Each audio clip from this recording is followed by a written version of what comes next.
देखिए relative motion में 2 dimension का ये क्वेश्चन है। इसमें क्या कहा है कि ये swimmer cross a river of width d flowing at velocity v। ठीक है ना, एक रिवर है ऐसे, ठीक है, एक रिवर है जिसकी विड्थ दे दी गई है d है, ठीक है ना, विड्थ इसकी d है, और यहाँ पे जो रिवर जो फ्लो कर रहा है ना उसकी वेलोसिटी दे दी गई है v है। v वेलोसिटी से जो है ना वो रिवर फ्लो कर रहा है, पानी जो है ना वो फ्लो कर रहा है v वेलोसिटी से।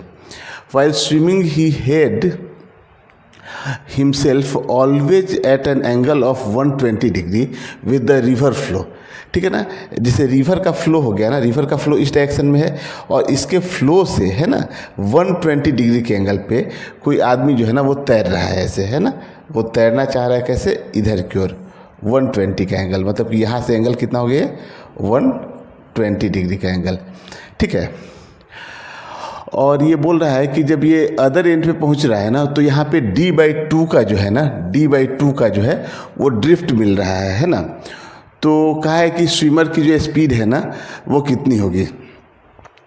ठीक है, तो स्विमर की स्पीड निकालनी है विथ रेस्पेक्ट टू रिवर, मतलब कि VMR निकालना है ना, velocity of man with respect to river, है ना, VMR निकालना है। और VMR क्या होता है कि जो मैन की खुद की कैपेसिटी वाली वेलोसिटी होती है ना वो VMR होता है। VM क्या होता था कि जो बाहर से आदमी पर्सन जो है ना कोई वो खड़ा होकर देख रहा है, जैसे यहाँ से अगर कोई पर्सन खड़ा होकर देख रहा है ना तो वो क्या देखता है, वो देखता है VM।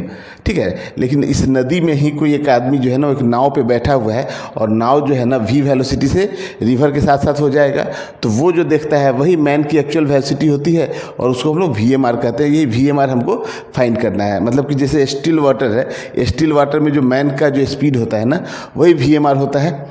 ठीक है, तो ये VMR हम लोग को फाइंड करना है। तो देखिए इसमें क्या है कि इस VMR का, यही है VMR आपका, इसका 2 कंपोनेंट होगा, एक रिवर फ्लो के अपोजिट में और एक रिवर फ्लो के परपेंडिकुलर में। अब देखिए ये एंगल 120 है तो इधर वाला एंगल कितना हो जाएगा 60 डिग्री। ठीक है, तो ये वाला जो वेलोसिटी है ना वो कितना हो जाएगा, चलिए मान लेते हैं VMR को हम लोग U मोल देते हैं ना, तो U, तो अगर ये कितना हो जाए तो U cos 60 डिग्री होगा और इधर वाली वेलोसिटी कितनी हो जाएगी U sin 60 डिग्री, है ना, ये sin 60 डिग्री होगी। ठीक है ना, तो देखिए जो मैन जो है ना वो रिवर को जो क्रॉस कर रहा है ना इसके लिए जो वेलोसिटी होगी ना वो कितनी हो जाएगी U sin 60। अब बोला है क्या कि जो ड्रिफ्ट क्या होता है कि जो मैन का जो अपोजिट साइड जो है ना, मैन इधर से तैरना शुरू किया, अपोजिट साइड में जितना वो रिवर फ्लो के डायरेक्शन में गया है ना, ठीक है ना, वही ड्रिफ्ट है। यहाँ पे कह दिया कि जो ड्रिफ्ट है वो d/2 है, direction of flow of river, है ना, फ्लो ऑफ रिवर के डायरेक्शन में है, इसी डायरेक्शन में ड्रिफ्ट है और ये कितना है d/2 है। तो देखिए हम लोग के पास 2 इक्वेशन है। जब हम लोग वर्टिकल के लिए लिखेंगे तो इसकी वेलोसिटी कितनी होगी U sin 60 डिग्री, तो U sin 60 डिग्री वर्टिकल की वेलोसिटी है और डिस्टेंस हम लोग के पास d है, तो यहाँ से टाइम का रिलेशन निकल के आएगा हम लोग का।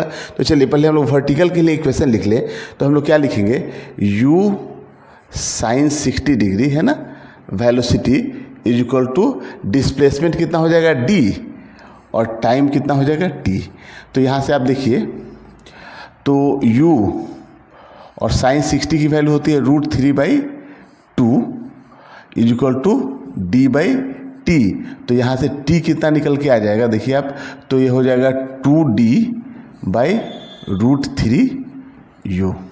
तो यहाँ से हम लोग टाइम फाइंड कर लिए वर्टिकल वाले से।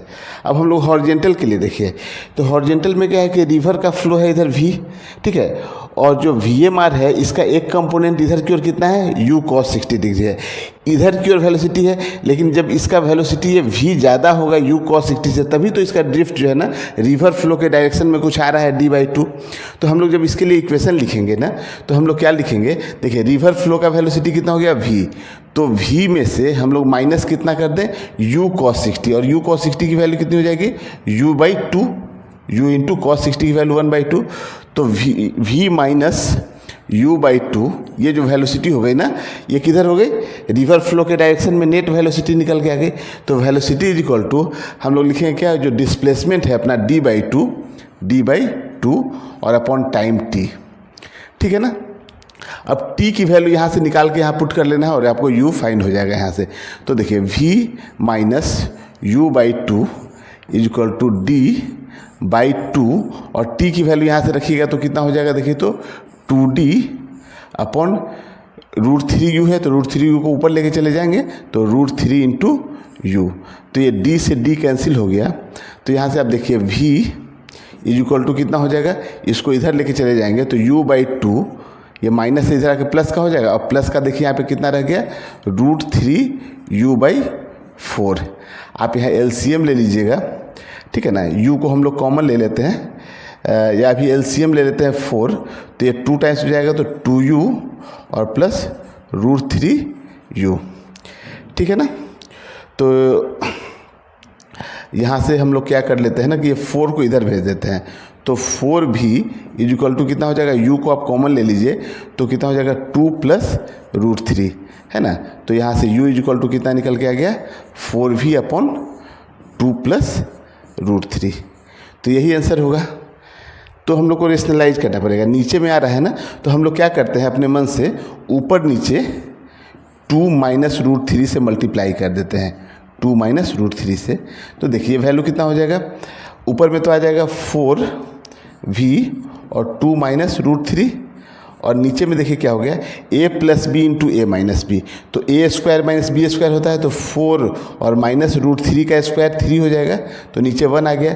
तो यही आंसर आ जाएगा आपका 4v और 2 माइनस √3। तो ये आपका फाइनल आंसर है और ये ऑप्शन नंबर आपका 3rd जो है ना ये करेक्ट हो गया यहाँ से, ठीक है।